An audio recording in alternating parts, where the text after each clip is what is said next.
나에게 왜 이런 것을 허락하셨어? 하고 하나님을 원망하면 안 돼. 감사해야 되는 거예요. 내 연약함을 통해서 하나님 앞에 더욱더 가까이 나오고 하나님을 더욱더 사랑함으로 인해서 내게 하나님의 생명, 영생이 자란다. 영원한 생명이 자라는 거예요. 그렇기 때문에 자신의 미래에 대해서 꿈을 꾸고 성경의 약속이 모두가 다 내게 이루어진다라는 것을 소망으로 생각하고 믿음으로 살아야 되는 거예요. 진시황이 바라는 영생을 진시황은 얻지 못하고 영벌을 받는 곳으로 갔어요. 그런데 우리는 진시황도 못 얻는 영생을 얻고 부활하여 하나님의 나라에 들어간다는 거예요. 여러분들 모두는 들어가기를 사모하시는 분이신 줄로 믿습니다. 그러면 참 진리를 믿으십시오. 하나님이 주시는 거예요. 할렐루야. 자, 지금까지 하나님께서는 사람에게 영원을 사모하는 마음을 주시어 하나님 사랑, 이웃 사랑을 하게 하시어 영생을 얻도록 하시어 영원히 살고자 하는 소망과 꿈을 갖도록 하셨습니다. 그 하나님께서는 인생에게 그런 꿈을 꾸게 하시고 반드시 이루어 주시는 분이에요. 하나님은 우리의 인생에 꿈을 꾸게 하시는 분이에요. 꿈이 있어야 되잖아요. 어떤 꿈? 영생을 얻는다는 꿈. 영원한 하늘나라에 들어간다는 꿈. 이 꿈이 있어야 돼요. 그렇게 이루어 주겠다는 약속까지 하셨어. 꿈을 가지라고 약속을 하시고 또 맹세로 또 약속을 하셔. 하나님께서는 인생에게 가장 좋은 것을 주시겠다고 약속하시고 그 좋은 것을 주셨고 또 주시고 있어요. 그 최고의 약속이 영생을 주시겠다는 약속이에요.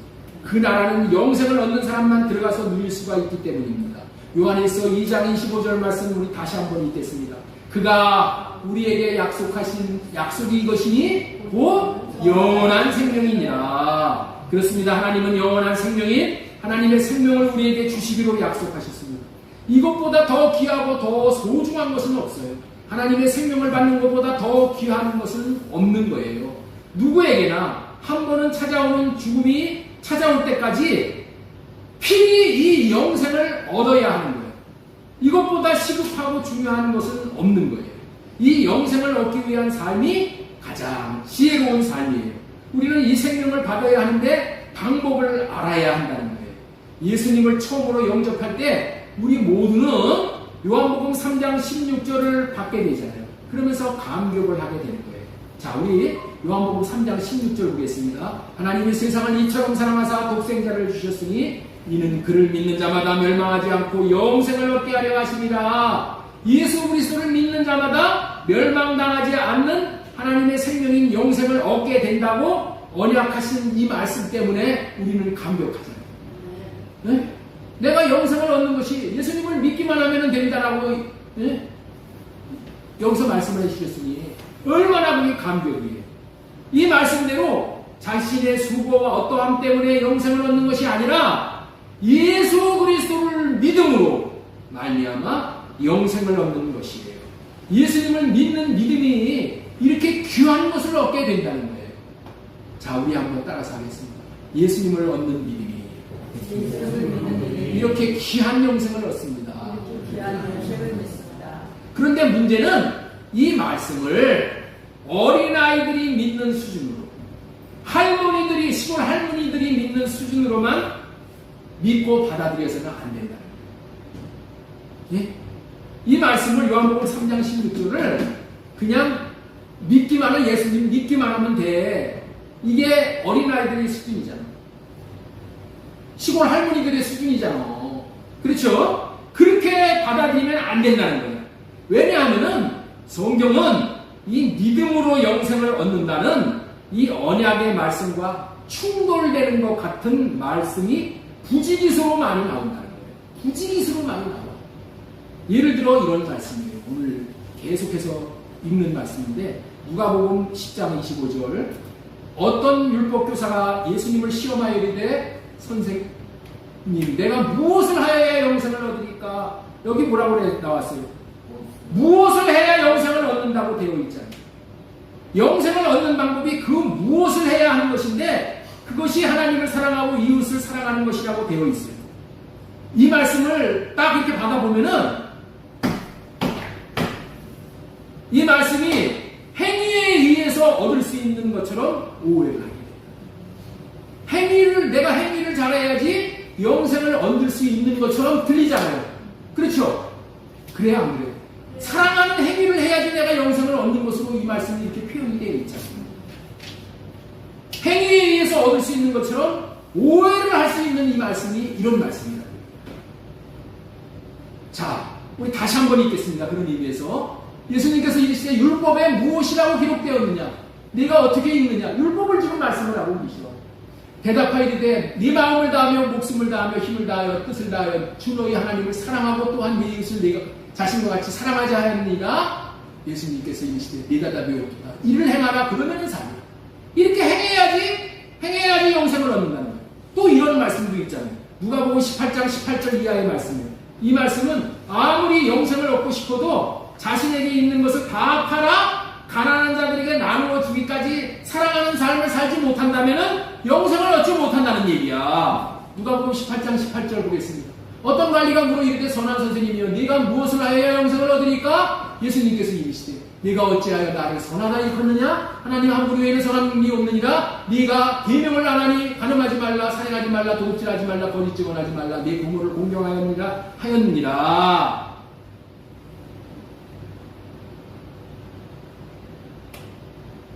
그리고 21절 여짜오되 이것은 내가 어려서부터 다 지켰나이다. 예수님께서 이 말을 들으시고 이르시되 네가 아직도 부족한 것이 있으니 내게 있는 것을 다 팔아 가난한 자들에게 나누어 주라. 지금 천주교에서 행위를 강조할 때 하는 얘기랑 똑같아. 그렇죠? 자신에게 있는 것을 다 팔아 가난한 자들에게 나누어 주기까지 사랑하는 삶을 살지 못한다면 영생을 얻지 못한다고 분명히 못을 박아놓은 거예요. 이 말씀대로라면은 겉으로 볼 때 영생은 사랑의 행함이 있어야 행함으로 받을 수 있는 것처럼 보인다는 거예요. 그런데 우리들이 좋아하는 에베소 2장 8, 9절의 말씀에는 구원은 이렇게 행위로 받는 것이 아니라 믿음으로 받는 것이라고 분명히 또 거기다 못을 박아놨어요. 우리 에베소 2장 8절 보겠습니다. 오늘 정신 바짝 차려야지 이 말씀이 지금 이해가 되는 거예요. 이 너무나도 중요한 말인데 이게 왔다 갔다 하니까 혼동이 될 수가 없어요. 이게 신경을 바짝 쓰고 들으셔야 됩니다. 자, 에베소 2장 8절 보겠습니다. 너희는 그 은혜에 의하여 믿음으로 말미암아 구원을 받았으니 이것은 너희에게서 난 것이 아니요 하나님의 선물이다. 행위에서 난 것이 아니니 구원은 어떻게 된다? 행위에서 난 것 가지고는 구원 못 받는다는 거예요. 인간의 어떠한 데에서 나온 것은 구원하고는 전혀 관계가 없다는 거예요. 행위에서 나온 것이 아니니까 내가 어떻게 행해서 구원을 받은 것이 아니니까 자랑할 수가 없다는 거야. 자랑할 수가 없는 거야. 저기 승려들이 해탈을 하면은 자랑할 게 있지. 지네들이 한 거니까. 그런데 우리는 구원을 어떻게 됐어요? 선물로 받은 것입니다. 자랑할 게 없다는 거예요. 구원은 믿음으로 말미암아 얻는 것이지 행위로 얻는 것이 아닌 거라는 거예요. 그렇다면은 예수님을 믿음으로 영생을 얻는다는 말씀인 요한복음 3장 16절 말씀은 믿음으로 받는다는 것이잖아요. 자, 요한복음 3장 16절 다시 보겠습니다. 하나님이 세상을 이처럼 사랑하사 독생자를 주셨으니 이는 그를 믿는 자마다 멸망하지 않고 영생을 얻게 하려 하시느니라. 그를 믿는 자마다 영생을 얻게 하려 하시느니라. 그러니까 에베소서 2장 8절하고 이 말씀하고 이것만 붙들고 사는 거예요. 대한민국의 교회가. 네? 대한민국의 교회가 지금 그렇게 됐어. 아, 예수 믿으면 다 구원받는 거야. 영생을 얻을 거야. 이러고 산다. 행위 구원을 누가복음 10장 25절이나 누가복음 18장 18절 이 두 구절 읽은 것은 영생을 얻는다는 말씀은 행위 구원을 말하는 것이기 때문에 잘못된 것이라고 우리가 말해야 되냐.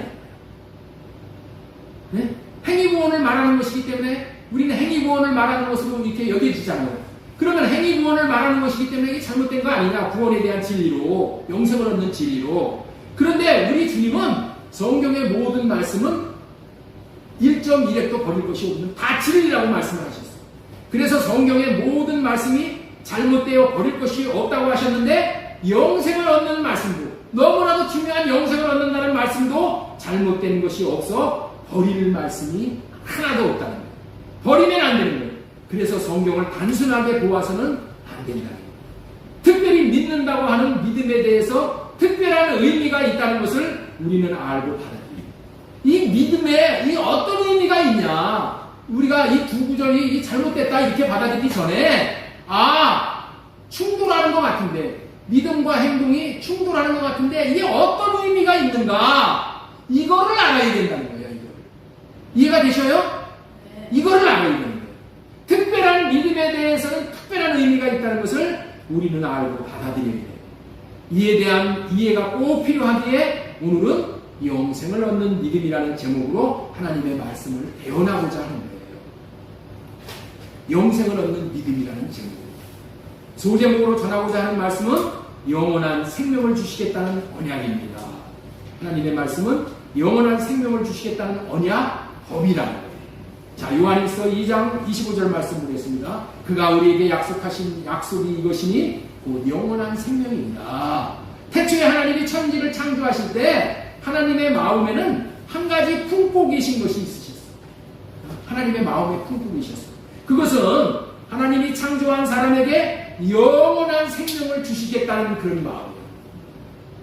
영원한 생명을 주시겠다는 그런 마음, 이 뜻에 따라서 에덴 동산 안에 아담과 하와를 창조하시고 동산 가운데 선악과와 생명과를 두셨어요. 왜 생명과를 두셨어요? 생명과 따놓고 영원한 생명을 얻으라는 의미잖아요.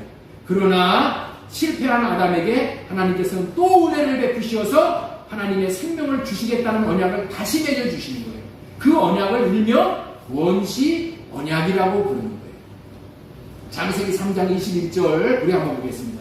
여호와 하나님 같이 있습니다. 여호와 하나님이 아담과 그의 아내를 위하여 가죽옷을 입히십니다. 이는 가죽옷은 예수님을 상징하잖아요.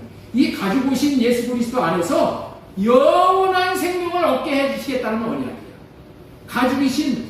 가죽을 옷을 입혀줄 때는 이게 뭐야? 가죽 안에 들어가서 사는 거예요. 가죽 안에 있을 때, 예수 안에 있을 때 영원한 생명을 주시겠다는 언약이 바로 이 원시 언약이라는 거예요. 그리고 이 신명기 30장 6절에서 할례를 받는 자에게 살아나게 하사 생명을 얻게 하실 것이라는 언약을 통해서 하나님이 사람들에게 얼마나 하나님의 생명을 주시고자 하는지 그 마음을 알 수가 있는 거예요. 하나님은 우리에게 온통 생명을 주시겠다는 이 마음 하나뿐이야. 하나님의 생명을 받아야지 우리가 하늘나라에 올라가서 하나님과 같이 살 수가 있는 거예요. 하나님은 우리의 신랑이고 우리는 신부. 그렇게 같이 살아야 되잖아요. 네? 사랑하는 자는 같이 사는 것이 목적이야.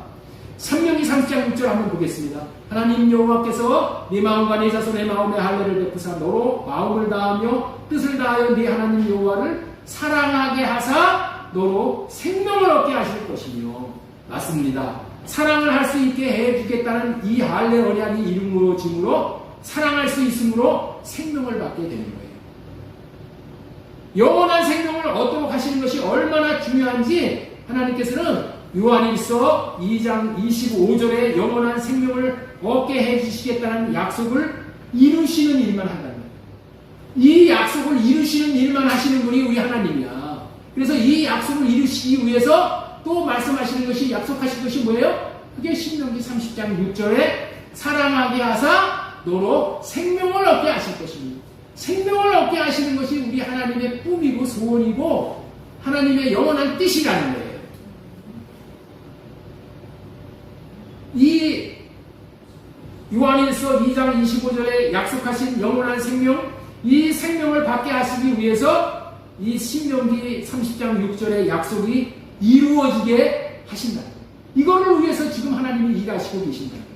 다시 한번 신명기 30장 6절 보겠습니다. 하나님 여호와께서 네 마음과 네 자손의 마음에 할례를 베푸사 너로 마음을 다하여 뜻을 다하여 네 하나님 여호와를 사랑하게 하사 너로 생명을 얻게 하실 것입니다. 할례 언약은 사랑할 수 없는 사람에게 사랑할 수 있게 해주심으로 말미암아 생명을 얻게 해주시겠다는 언약이에요. 여러분들, 우리들에게 가장 큰 문제가 무엇이에요? 우리들에게 가장 큰 문제가 무엇이냐는 거예요. 돈이 없어서, 먹을 것이 없어서, 집이 없어서, 강남에 아파트가 없어서 문제예요? 여러분들, 그거는 문제도 아니야. 우리에게 가장 큰 문제는 사랑해야만 할 대상을 사랑하지 못하고 산다는 것이 가장 큰 문제예요. 여러분들, 이것이 가장 큰 문제인 줄 알아야 돼. 내가 사랑을 해야 될 사람을 사랑을 못해. 이것이 문제인 거야, 이것이. 여러분들, 우리의 가치관이 바뀌어야 돼. 네? 뭐가 문제냐? 자식이 서울대학교 못 가는 게 문제예요? 서울대학교 못 가도 괜찮아요. 예? 초등학교만 나와도 괜찮아. 하나님을 사랑할 수 있으면 그 인생은 최고로 행복한 인생이야. 영생을 얻는 인생이야. 하나님과 함께 할 수 있는 인생이랍니다. 할례 언약은 사랑할 수 없는 사람에게 사랑할 수 있게 해주심으로 말미암아 생명을 얻게 해주시겠다는 겁니다. 그러니 이 언약이 얼마나 좋아. 생명을 얻게 해주시겠다는 언약은 이 할례 언약 외에는 없어. 새 언약과 할례 언약 외에 다른 언약이 없어. 다른 약속을 해주신 적이 없다는 거예요. 자, 여기까지 들으신 분들은 금세 짐작이 되는 거예요. 하나님의 생명을 얻는다는 것은 요한복음 3장 16절의 말씀대로 예수 그리스도를 믿음으로 얻는 것인데, 신명기 30장 6절에서는 그 영원한 생명을 얻는다는 약속이 하나님을 사랑하게 함으로 말미암아 영생을 얻게 된다고 하셨으니까, 이 두 말씀에 의해서 예수 그리스도를 믿고 영생을 얻는다는 말씀의 의미가 무엇인지를 밝히 깨달아 알게 됩니다. 예? 예수 그리스도를 믿고 영생을 얻는다는 의미가 무엇이라고요? 답은 예수님께서는 사랑할 수 있게 하심으로 생명을 얻도록 해 하시겠다는 언약을 이루어 주시기 위해서 오신 분이라는 것을 믿는 거라. 예수님을 믿는다는 얘기가 무슨 얘기냐? 예수님을 믿는다는 의미가 무슨 의미라고요? 예수님께서는 사랑할 수 있게 해주심으로 생명을 얻도록 하시겠다는 언약을 이루어 주시기 위해서 오신 분이라는 것을 믿는 거예요.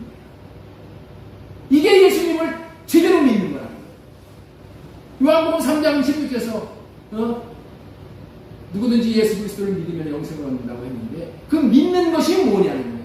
그 믿는다는 말씀의 의미는 예수님께서는 사랑할 수 있게 해주심으로, 예수님이 오셔서 우리를 사랑할 수 있게, 할례 언약으로 우리를 사랑할 수 있게 해주심으로 말미암아 생명을 얻도록 하시겠다는 언약을 이루어 주시기 위해서 오신 분이라는 것을 믿는 겁니다.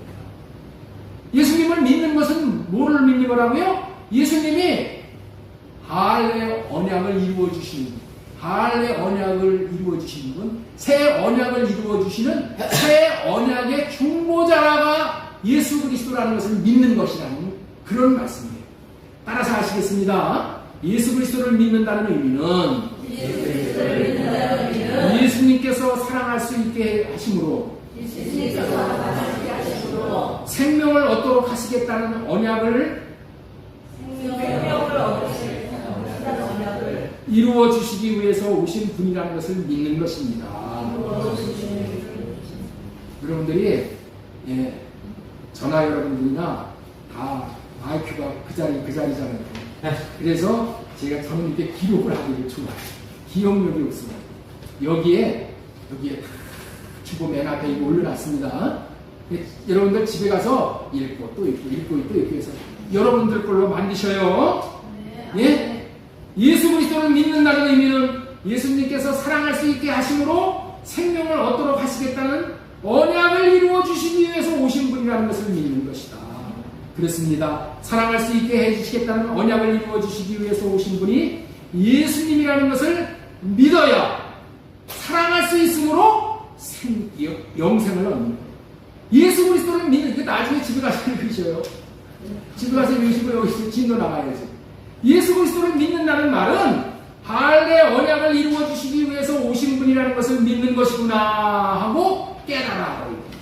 새 언약을 이루어 주시기 위해서 오신 분이라는 것을 믿는 것이구나 하고 깨닫는 거예요. 예수 그리스도를 믿는다는 말은 언약을 믿는 자들에게 사랑할 수 있게 해주심으로 영생을 주시겠다는 언약을 믿는 거예요. 그것이 신명기 30장 6절 말씀. 이 신명기 30장 6절을 이루어 주시기 위해서 예수님이 오신 거예요. 이 언약을 이루어 주시기 위해서 하나님 여호와께서 네 마음과 네 자손의 마음에 할례를 베푸사 너로 마음을 다하며 뜻을 다하여 네 하나님 여호와를 사랑하게 하사 너로 생명을 얻게 하실 것이다. 여기서 중요한 것은 언약을 믿고 회개하고 할례 받은 자들에게 사랑할 수 있는 마음을 주시어 사랑할 수 있게 해주심으로 영생을 얻게 해준다는 거예요. 이 두 가지, 여기서 두 가지 말씀을 또 더 드리려고 해요. 자, 오늘 중요한 말씀을 많이 드리는 거니까 여러분들 사실은 여기까지만 해도 많은 분량을 한 거예요. 이런 큰 교회 가면은 여러분들 20분 설교면은 이렇게 많은 분량을 할 수가 없어요. 그런데 일주일에 한 번 여러분들 만나가지고 20분 설교 듣고 여러분들 가서 이 악한 세상에서 여러분들이 영적 승리를 할 수가 없는 거예요. 그래서 많은 내용을 이렇게 다루는 거예요. 그렇기 때문에 정신을 바짝 듣고 바짝 세우고 들으셔야 돼요.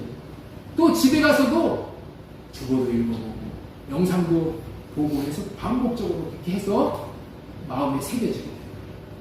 첫 번째로 말씀을 드리는 것은 뭐냐면, 자, 이게 너무나도 중요한 거예요. 새 언약 안에서는 하나님을 사랑하고 이웃을 사랑하는 삶을 살아야 영생을 얻는다는 의미는 행위로 받는 구원이 아니라 믿음으로 되어지는 것임을 말씀드리고자 합니다. 자, 하나님을 사랑하고 이웃을 사랑하는 것이 뭐라고 그랬어요? 아까 모세율법에서는 그것은 뭐야? 행위구원이야, 행위구원.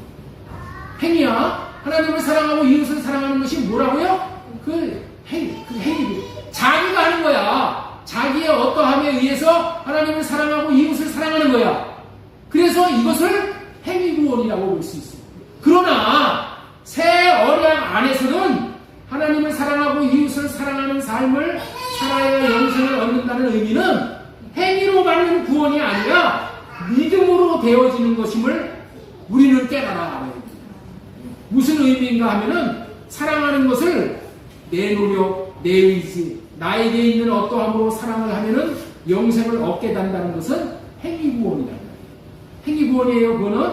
그런데 오늘 할례 언약과 새 언약에서 말하는 하나님 사랑, 이웃 사랑을 한다는 것은 나 자신에게서 어떠한 선함이 나와서 하나님을 사랑하고 이웃을 사랑하는 것이 아니라 할례 언약과 새 언약을 믿고 사랑할 수 있는 마음을 하나님 앞에 구하는 자에게 하나님께서, 예수 그리스도께서, 성령께서 우리에게 사랑할 수 있는 마음을 주셔. 그래서 사랑할 수 있게 되어지는 거야. 사랑할 수 있게 되어지는 거야. 사랑할 수 있게 되어짐으로 말미암아서 내가 사랑이 되는 거야. 그러니까 이것은 뭐라고요?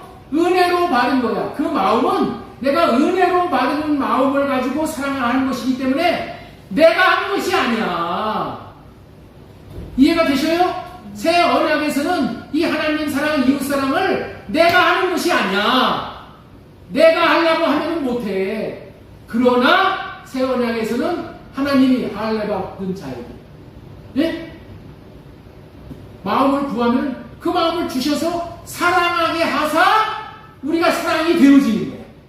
이것은 행위구원이 아니라 이것은 뭐라고요? 은혜로 받는 거야. 은혜로 받은 은혜로 내가 하나님을 사랑하고 이웃을 사랑할 수 있게 되어져서 사랑하는 거예요. 그런 의미의 말씀이 사랑하게 하사는 거예요.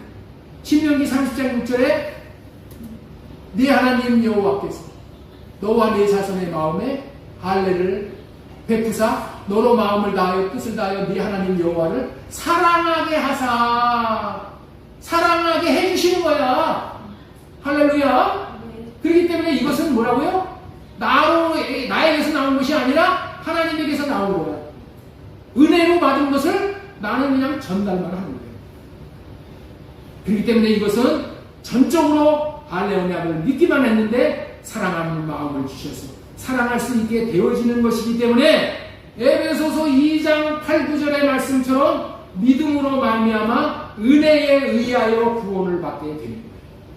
이 언약을 믿음에 의하여 주신 마음으로 사랑하고 사랑함으로 영생을 얻게 되는 것이기에 행위가 아니라 뭐라고요? 믿음인 거예요. 그냥 주님의 은혜로 사랑하게 됨으로 영생을 얻게 되는 구원, 영원한 생명을 얻게 되는 구원입니다. 모세율법 시대는 자기로 하나님을 사랑하고 이웃을 사랑하려고 하였으니 사랑을 만약에 할 수 있었다면, 그런 거는 사랑도 못해. 그런데 만약에 할 수 있었다면 그거는 행위 구원이 돼서 자기를 자랑할 수 있어.